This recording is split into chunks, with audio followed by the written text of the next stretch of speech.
For the first time since I've seen her, since the first time in her entire short life, my niece actually showed up on time, as in exactly on time. I was already in my office when she yelled, "Are you here?" And I simply stated, "I'm down here." And of course, she came running down the stairs. For a moment, I thought she was going to fall on her face, the amount of speed she was getting, because you have to make an immediate turn once you get to the bottom. When she got to the office, she seemed to just stop as she saw me sitting at a table with a file in front of me, my hands slowly tapping on it. She sat down, concerned. I must have had a look on my face that made her raise her pucker factor a little bit. But I waited until she was finally seated and stopped moving before I said anything. "So you want to know about potential hybrids?" Well, all of them combined. That's a very long conversation, I told her, as there are a lot of them. But right now, let's start with this. And I slid the file over to her. And of course, she opened it up as I began to explain. Listen, about 15 years ago, I took a contract. It was not too long after I got out of the service, right around the time you were born, actually. I took the contract to clean out a pretty vast underground facility, and it was below this place called Plum Island. It was right after they found this thing here, sliding a picture over. When this thing washed up on shore, they realized they had some sort of containment breach somewhere. The place had been decommissioned for a while, but they completely shut it down at that point. This creature here had already been bagged and tagged before we even got there. And me and a few others moved into the facility. And when I say we rolled in heavy, I say we rolled in very, very heavy. In fact, I hated putting all that stuff on. That stuff back in the day was, boy, it had some weight to it. However, when you look at us, it kind of looks a lot like this, holding up a picture. Yeah, it looks like that space cowboy armor show you like so much, with the walking green turd with the big ears. Yeah, flamethrower and all built into that thing. I got some better stuff now, but yeah, it's pretty much what it looked like. She was amazed at this, and yet her eyes kept darting back down into the file, looking at the different photos and reading as I talked. I continued by telling her it was a team of 9, full squad. I wasn't in charge of this one, but I was still there. We moved through and got down 8 sublevels with absolutely no issue. We were wondering why in the hell we were there. Unfortunately, no power, which meant we had to rely on our lights, but there was no noise, no motion, no nothing. We had to clear every room systematically, one by one, because we've been to places like this before. If you don't clear your corners, you're going to have something that's going to run up behind you and shove it right up your... You know what? Never mind. She looked at me sideways, grinning, and then I said, "No, I'm saying literally." Then she squirmed a little bit. I continued by saying how we kept going and how as we kept going down more and more levels, we started to smell something. There was the smell of rot, raw sewage, and of course, blood. We could smell it, and all of us seemed to pause for a second, looking at each other, realizing exactly what it was as we went down another 4 levels. And as we did, the smell just got worse. When we reached the sub-level 13, that's when we saw it. We saw that lights were on. And this facility wasn't supposed to have power at all. It was supposed to have been cut off from the mainland, but somehow this place still had power, and it made us very, very nervous. Because of this, we were on heightened alert. And when we reached sub-level 15, that's when we finally reached one of our checkpoints, the heavy containment area. When we walked up, the blast doors made some of those nuclear bunkers look like paper mache. These things are huge. They're not balanced like those other big doors are. These need to be moved by machines. We knocked on the door a couple times. No response. If something was going to be on the other side, it would either knock back if it was intelligent, or it would jump at the door and scratch. A little thing, but it keeps us from not getting very, very dead. We didn't need to force the lock. We figured we'd have to jimmy something, but surprisingly, the code worked. Punched it in, and the door opened very, very slowly. We could see the lights turning on as the door opened, and there was nothing. Nothing but the hallway. Nothing moving anywhere. I pulled out the sensor packet, and it picked up nothing. There was no movement, no heat, no anything in front of us. Yet still, having the lights on was enough to get us on edge. We began to clear the area after closing the doors behind us because we didn't want anything sneaking past us just in case. Moving very, very slowly, very methodical, we kept going down. And at level 17, we found it. We found blood. We found streaks. And everybody was confused because we could smell it in the air. Something's wrong. I remember rubbing my fingers and it smeared. This was fresh. I smeared some on the ground with my boots, and sure enough, it smeared, but just a little bit. This meant something was alive down here. Something that it just ate. And tell you what, whatever it is, I'm not going to want to pet it. At that point, you could hear safeties click off one by one as everybody got ready just in case something jumped. Our fingers were still out of the trigger well, but it's a whole lot easier to have a reaction where your fingers just clench and then you actually fire than have to worry about missing the safety with your thumb. We moved all the way to sub-level 20, and that's where we finally got to where we wanted to be, the control bunker, also known as a citadel. From the outside, it's completely and totally impenetrable. About 20 feet of reinforced concrete, multiple blast doors, and it sticks out over a large area where you could see through the different protective lenses of glass. You could see areas that all these things were supposed to be made. And that's when we got to it. And we found blood again. Blood around the door.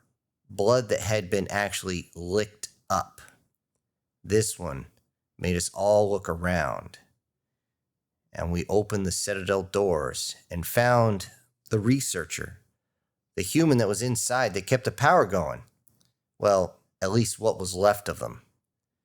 As we checked them over, it turns out that she had these huge, massive claw marks and teeth marks all over her.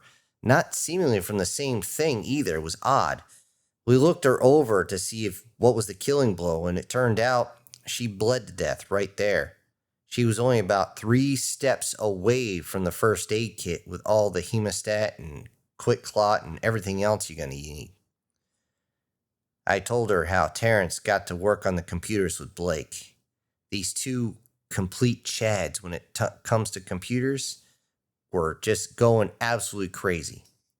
I laughed with her at this point, reminding her how I used to be able to type really fast, but thanks to all the crap I've had to go through, I can't type like that anymore. She looks at me sideways, and I said, "I'm not kidding. Don't worry, it'll happen to you eventually." She still looked down straight into the file after that as I continued to talk, but she kept looking up every time I got to something she might think is interesting. I was looking out the bullet-resistant glass and looking in the main holding area. From there, you could see 10 to 15 different levels, rows and rows of pods. Most of these were of different sizes, different shapes, and most were actually empty. And a few, well, not so much. I could even see from where I was the different color code between red, green, and blue.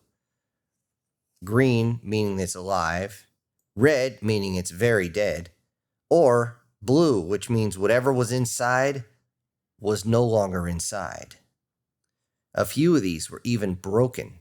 You could see some had blood on the glass, some of them had blood piles next to them.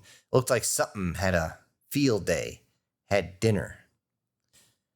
As the guys checked out the computers, the rest of us checked out the hallways and the adjoining rooms, and that's when we heard the scream. what sounded like a human scream way off into the darkness. We switched on the rest of the lights as we kept going. We needed to be able to see. We sealed the room behind us as we moved in to investigate. Our sensor package at that point was going absolutely nuts. It was coming right out of a horror movie at that point. We couldn't even tell what was what because it was able to get through all the different layers, all the different levels in front of us, and it was picking up stuff moving everywhere. But we didn't see anything in front of us. So we kept moving forward. We rushed down towards where the scream was coming from as we heard another one. And as we got to the stairs, something flew up the stairs towards us, landing on the landing of the staircase right there as we were halfway down the stairs. We looked, and it looked like this. That's when I pulled out a picture, and I slid it over to her. She looked, and it took a second for her to realize what they had done. She couldn't believe it at first. She thought this was some sort of CGI. She asked me if my phone had made this or something. I said, no, it's very real. And as you can see, they mixed human DNA with dragon DNA. How could they possibly do that, she asked me. Well, it's actually simple when you're working with eggs, I told her. All you have to do is actually break into the protein coat and actually inject the egg itself with human DNA. If it's an unfertilized egg, but it's still viable, you could do that. However, the results are questionable. Some of these, I wondered if they partially radiated the egg to get more human out of it, because whatever this thing was, it was seemingly more human than dragon. She looked back up at me and asked me, did you kill it? I said, no, it saw us and it spoke. It even held up its hands. It was broken, very, very broken. But I could tell it was words. We could all tell it was words. It was basically saying, try not to shoot, don't kill, whatever. It just is really broken like a 2-year-old trying to speak.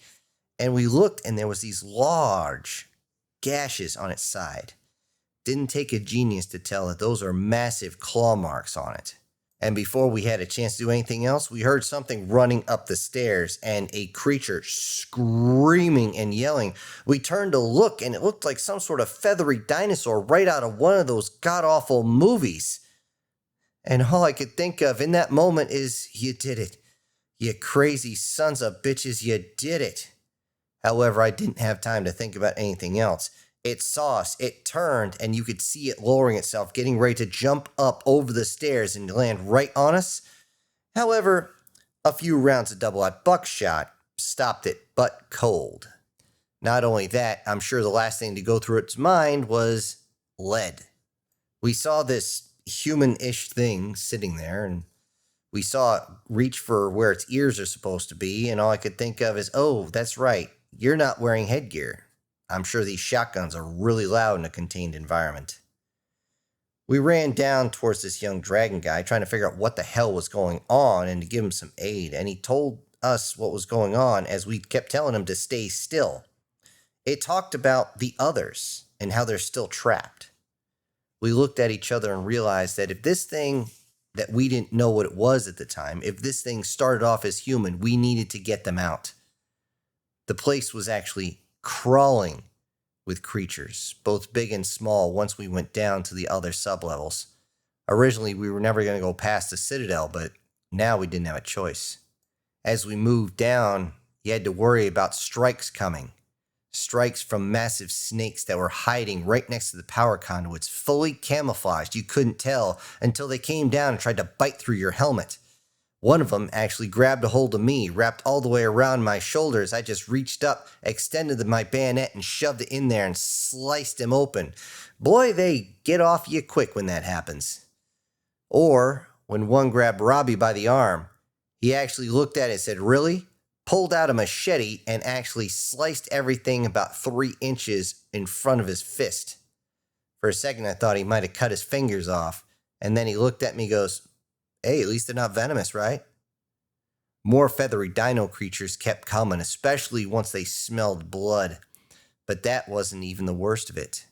There was massive spiders, many of them the size of my torso. They would skitter about, running around, sometimes thinking that they were quiet, but you could hear all those little legs moving so fast, and it just meant that they were about to strike. That also meant we were about to shoot them. There was even a gelatinous creature as we got lower in the levels. It looked like something torn right out of some sort of campy 80s movie, and this thing was very, very deadly. In fact, we threw some stuff at it to see how bad it was, and sure enough, that piece of debris actually melted down in the matter of moments. However, it didn't think that we had flamethrowers. The movie might have froze it. We burned it. We burned it down to nothing. It seemed as though it shattered and shook and seemed to vibrate all over trying to get the flames off, but they forgot one thing. Or they just didn't know that sticky fire actually won't let you get away. At that point, I was really glad I was rolling heavy. Very glad.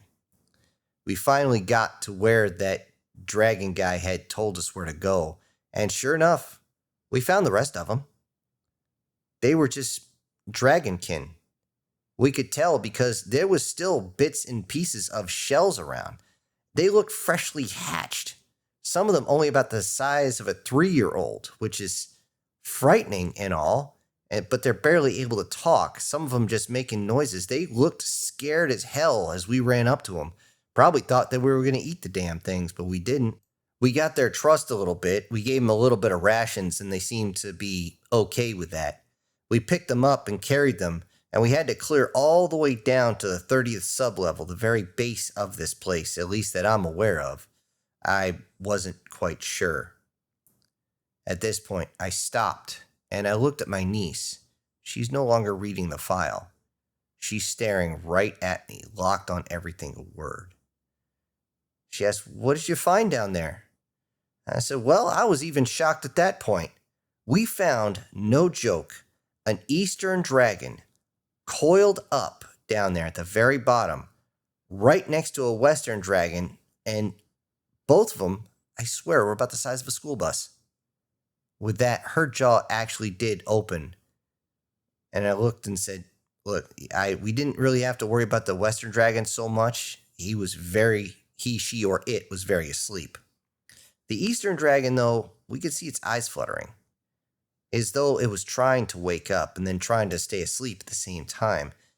I couldn't speak the language. Thankfully, Kim could. And he just asked that thing if it would protect its kin. It looked over and it said something. I had no idea. They went back and forth a little bit, and eventually I see him actually holding up one of these little dragonkin right in front of him. And then it said something and something else, and it sounded angry. It was actually growling. And then it just kind of went back to sleep. It's like, what the hell is going on? Kim turned around and told him it had called these dragonkins abominations, and said they're not his family, they're not his kin. I looked at one of these, and sure enough, it was clear that this thing was straight from an Eastern dragon, probably this dragon's eggs, but we didn't have time. We really didn't want to be around because we're running low on ammo, and we're getting attacked by more spiders. Thankfully, there's only 3 to 7 of them, but we got out of the way, kicking one sideways. It ended up right next to the Western sleeping dragon, and that dragon instinctively spun around, opened its massive jaw, grabbed one of these spiders, and ate it. Just this reach, grab, crunch, gulp. And it didn't even seem to wake up. This actually gave us an opening. This gave us an idea because these spiders had to get close. We just made sure we pushed them towards the dragons, and sure enough, the dragons would take care of it because we could waste a half a dozen shells of double-aught buckshot. Maybe we could fire a couple of these Desert Eagles into it, and it still would only slow it down. But these dragons, they chomped on it like it was a potato chip. And once these spiders were taken care of, we got the hell out of there. As fast as we could, we ran back to the Citadel with a young strapped across our back. We finally got to the stairs. We ran up to find the first dragonkin. Unfortunately, Our doc had told us that he bled out before we got back. We were upset about that, and of course, the other dragonkin seemed to be very, very upset, making strange noises we couldn't understand. But we had to leave. We couldn't stay there. When we got back to the Citadel, we explained what happened and asked him, please tell me you got the data because I want to get the hell out of here. They looked at us, gave us a thumbs up, and told us that the communications were actually running, so they called for evac. Unfortunately, evac wasn't coming to get us. They told us they would meet us at the blast doors. Oh, joy. Then we worried about our cargo. They were already emaciated and scared, so we paused for a second. We gave them water and food, but unfortunately, the only food we had left to give them was the dead researcher, and we told them to go ahead. They were a little hesitant at first until, well, I can say this, Boris is one sick bastard. He actually opened up the arm, cut off a piece of the bicep, and ate it right in front of the dragons to show them that it was safe. Then, once they got a few bites in, they kind of went nuts. I had to pause there because my niece looked like she was about to vomit from that. And then I had to remind her, hey, survival is survival. I don't give a shit. As they chowed down, we looked into the logs, and it turned out this entire facility was designed to work with hybridization. Why? They wanted to make weapons. They wanted to make drugs. They wanted to do all sorts of goofy crap that doesn't make sense. But this thing's been running since, well, a few decades prior, so of course they're going to have some issues that they didn't understand. The primary issue was that they weren't specialized enough to do what they wanted. They tried to have everything in this facility. This made containment pretty much impossible. With potential tampering and temporal experiments going on, everything got screwed up. All specimens were actually supposed to be left in their tubes to die, and when that came up, all I heard was that same line, life finds a way. That's when my niece giggled a little bit. As she knew what that came from, I made sure she had watched the movie about a week prior. Many of the species that were left to die decided to say, screw that, and they broke out of their own containment, thrashing right out of those tubes. And when they did, well, they could eat what they find, and that was pretty much each other. Unfortunately, the containment breach somewhere in the facility meant that even though the facility was closed, they were still going to have problems. And one of the big problems was this researcher that these little ones are chowing on right now they didn't want to leave. They remained to finish the gestation of certain creatures, and the certain creatures were right there enjoying their meal. And all I could think of is, well, now you're a crazy cat lady. You died and they're eating you. We looked at the video, and it shows her actually fighting off a bunch of those feathery dinos and getting clawed and leaking blood all the way back. Unfortunately, she also got jumped by one of the spiders, and that thing sunk its claws and fangs or whatever you want into her. Now, they're not venomous, but still, it was enough to just make her bleed out the rest of the way. Once we got all this, and it seemed like the young ones were good to go, it's time to leave. When the door opened to the Citadel, we did what we were trained to do, what we were born to do. We spread out across and making sure nothing got close. We told the kids they need to stay close, but they misunderstood our hand gestures and they just started climbing right onto us. Unfortunately, I had to tell one to get off my chest and at least hang on my back, which he did. We went down and looked at the stairs, and we realized that the body was gone.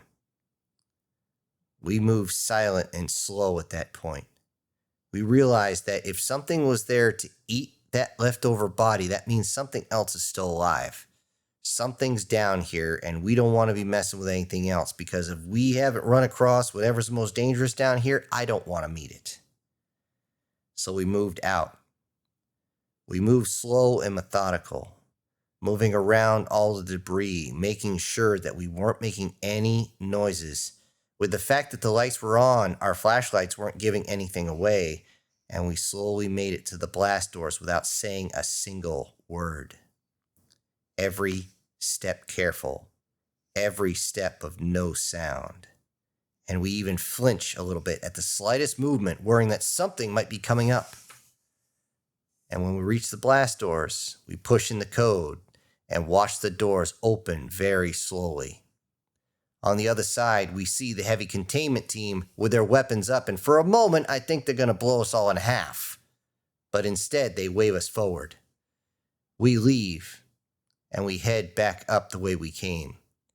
We're almost all the way out when we heard weapons fire reaching up through the stairways that we had just climbed, and we realized that whatever they're facing is big. It's real big. Those are heavy weapons they're firing, the really big stuff. So whatever they're going after, oi, I'm glad I didn't see it. That's when my niece jumped in. Well, what happened to the dragon, what'd you call them, dragonkins? I told her, the researchers tried to take the kids from us, and that's what we call them, the kids. The kids, when these researchers reached for them, screeched in fear and held onto us. I mean, seriously, through body armor, I could feel claws digging into me, and by the way, ow. They refused to leave us at all, and to calm the situation, we had to end up going to a separate location. Originally, they wanted to just take the kids by force, and we reminded them what we do for them. That was enough to get the researchers to back off. So you went to another location. Why aren't they here? Well, it's real simple, actually. We left the kids after about 2 months. They're in a new facility, and it's really nice. They were able to go and play and stuff like that. Every once in a while, they can walk outside even and enjoy the thin air of the Colorado Rockies. And just, they will have a much better life. And at least they can be kids. There were plenty of toys there. Granted, they're going to be tested and everything, but at least they can have a few good memories. She asked me, why didn't you just bring them here and give them what type of life? I asked her. How am I supposed to get a teenager to stay put on this property? My neighbors are so close, they'd be able to see one of these folks running around. It doesn't make sense. And if you can figure something out, I'm all ears. I'm all ears. Give me a reason. She paused for a second and said, I understand, but do you know what happened to them? I looked at her, raised my shoulders a little bit before I said, of course. Well, at least a few of them I do. The female that actually attached itself to Terrence actually became a nun. At least for a while. I don't know if she still is one. And it kind of works because she had a lot of human features, at least in the face and the hands and stuff like that. So that whole long dress they wear would actually cover up her draconic traits, you could say. As far as Joey, the one that latched on to me, he actually became a researcher. Boy, that kid is smart. And yeah, we do keep in touch. Actually, I got a couple letters right here if you want to read them. And believe it or not, look at this. He's got better penmanship than you do. She looked at me sideways because I've already gave her shit about her penmanship, even though mine is god-awful chicken scratch. And as she looked at him, she saw the pictures of him, different photos of him growing up. And I had to watch him grow up fast forward in photographs. But as she's going through and reading these, I said one thing that made her go to tears. He's the closest thing I've had to a son. With that, I reached down and actually grabbed a small box. I opened it up and said, he sent me these two as kind of a memento. If we can't be close, at least he can know that I'm close by and that he's close by. I mean, I've sent him a lock of hair and stuff like that, but this is more important. I showed her a couple of baby dragon teeth, along with a few scales that actually came right off his body every year when he does his molting. And of course, there's a few more photos in there. But these ones are not just of him. It's him and all of his buddies, the researchers and things like that. She looks over at the way he is now. The broad shoulders, the square jaw, the very broad wings that he always loves to flare out for those photos. And she's actually surprised. I reminded her that he's still only like 15 to 18 years old. In that moment, I can actually see her doing math in her head. So I reach over and pick up the original file, put everything back, and say, perhaps one day you'll even meet him. She seemed to smile at that as she looked up, still holding the scales, seemingly rubbing them in her fingers, and she says, really? I remind her, says, maybe you can, just not today. As I put the file away, she says, I would have never guessed a dragonkin would be so cool. You know, mixing of human DNA and all that and creating this. I mean, that's really awesome. Man, I'd really like to see that. It really worked out. I said, yeah, it worked out. That time, it worked out. As I drop the file in and close everything, she goes, what? What do you mean? What do you mean that time? I opened up another drawer, and it only took me a second to find a different file holding it up and saying, well, this one didn't work out so good. Hello, everybody. This is Syntax. Thank you for joining me today on number 12 of The Files. Now, before I go, I need to say that today's winner is Chris Dixon, with Alan Williams coming in a really close second. And I also need to send out some gigantic thank yous to the supporters of this channel, and they are Prozac and Pancakes, Douglas Scarborough, SS Demon, MTF Guard, Brian Kemp, Guardian Sage, Erica Gem, and Steve Ewing. Thank you all so much for supporting the channel. Everybody else, I'll see you on the next one. This is Syntax. Ejecting pilot.